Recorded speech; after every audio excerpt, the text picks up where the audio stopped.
আসসালামু আলাইকুম সবাইকে। আমি শখী গল্প থেকে সাদিয়া বলছি।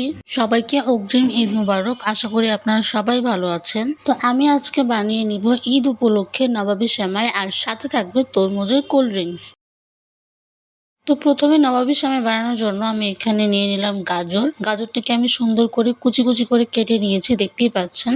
আপনারাও কিন্তু ঠিক এরকম ভাবে গাজরটি কেটে নেবেন। তো গাজরটি কাটা হয়ে গেলে এখন আমরা একটি প্যানে অল্প পরিমাণে ঘি দিয়ে দিব। ঘিটি দিয়ে দেওয়ার পর দিয়ে দিব হচ্ছে গাজর কুচি। এখন আমি এটিকে ভালো করে ভেজে নিব। তো এই তো দেখতেই পাচ্ছেন আমার গাজরটি ভালো করে ভাজা হয়ে গিয়েছে। আমি এখন একটি প্লেটে নামিয়ে নিব। তো গাজরটি ভালো করে ভাজা হয়ে গেলে আমরা ওই একই প্যানে আবারও ঘি দিয়ে দিব। ঘিটি দিয়ে দেওয়ার পর আমরা সেমাইটি ভালো করে ভেজে নিব। তো এই তো দেখতেই পাচ্ছেন আমার সেমাইটি ভালো করে ভাজা হয়ে গিয়েছে। আমি এখন একটি বাটিতে নামিয়ে নিব। তো দেখতেই পাচ্ছেন আমার সেমাইটি কতটা সুন্দর করে ভাজা হয়েছে। আপনারাও কিন্তু ঠিক এরকম ভাবে ভালো করে ভেজে নেবেন। সেমাইটি ভালো করে ভাজা হয়ে গেলে কিন্তু সেমাইটির উপরে আমরা পরিমাণ মতো চিনি দিয়ে দিব। এটা আমি দেখাতে ভুলে গিয়েছিলাম, তার জন্য দুঃখিত।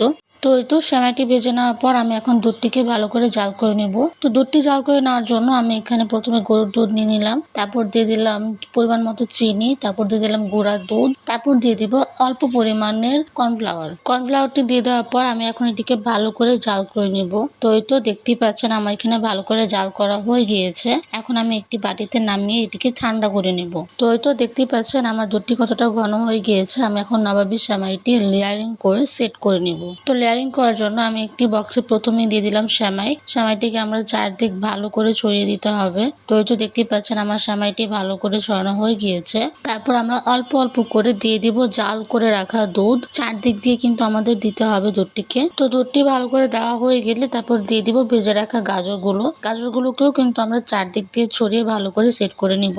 তো এই তো দেখতেই পাচ্ছেন ঠিক এরকম ভাবে আমরা লেয়ারিং করে সেট করে নিব। তো গাজরটি ভালো করে সেট করা হয়ে গেলে আমরা আবারও উপর দিয়ে দিয়ে দিব সেমাইটিকেও কিন্তু আমাদের ভালো করে সেট করে নিতে হবে ঠিক এরকম ভাবে।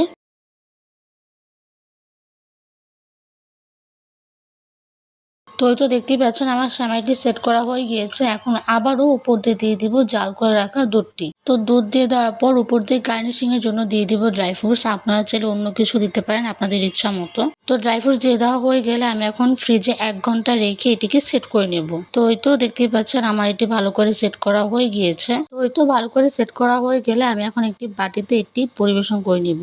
তো এই তো দেখতেই পাচ্ছেন কতটা সুন্দর করে আমার এই নবাবী সেমাইটি তৈরি হয়ে গিয়েছে। আপনারাও কিন্তু এটি ঘরে বসে খুব সহজে বানিয়ে নিতে পারেন। এটি খেতে কিন্তু অনেকটাই মজার, আর ছোট থেকে বড় এই সেমাইটি সবাই পছন্দ করবে। তো এই তো আমার এখানে নবাবী সেমাই বানানো হয়ে গেলে আমি এখন বানিয়ে নিব তরমুজের কোল্ড ড্রিঙ্কস। তো তরমুজের কোল্ড ড্রিঙ্কস বানানোর জন্য আমি এখানে প্রথমেই তরমুজটিকে ফ্রোজেন করে নিয়েছি। ফ্রোজেন করে নেওয়ার পর কুচি কুচি করে আমরা এটিকে ভালো করে কেটে নিব।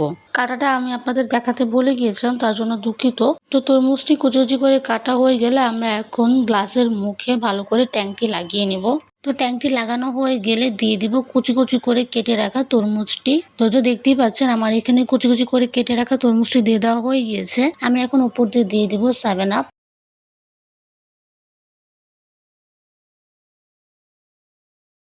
তো এই তো তৈরি হয়ে গেল ঈদ উপলক্ষে প্রাণ ঠান্ডা করার মতো তরমুজ দিয়ে কোল্ড ড্রিঙ্কস। দেখতে যতটা লোভনীয় লাগছে, খেতে কিন্তু এর থেকেও বেশি মজার। তো আপনারা সবাই কিন্তু এটি অবশ্যই ট্রাই করবেন। আশা করি আপনাদের এটি ভালো লাগবে। আর ভিডিওটি ভালো লাগলে লাইক শেয়ার কমেন্ট করবেন। আর ঠিক এরকম নতুন নতুন ভিডিও পেতে আমার চ্যানেলটি সাবস্ক্রাইব করবেন আর আমার পাশে থাকবেন। আল্লাহ হাফেজ সবাইকে।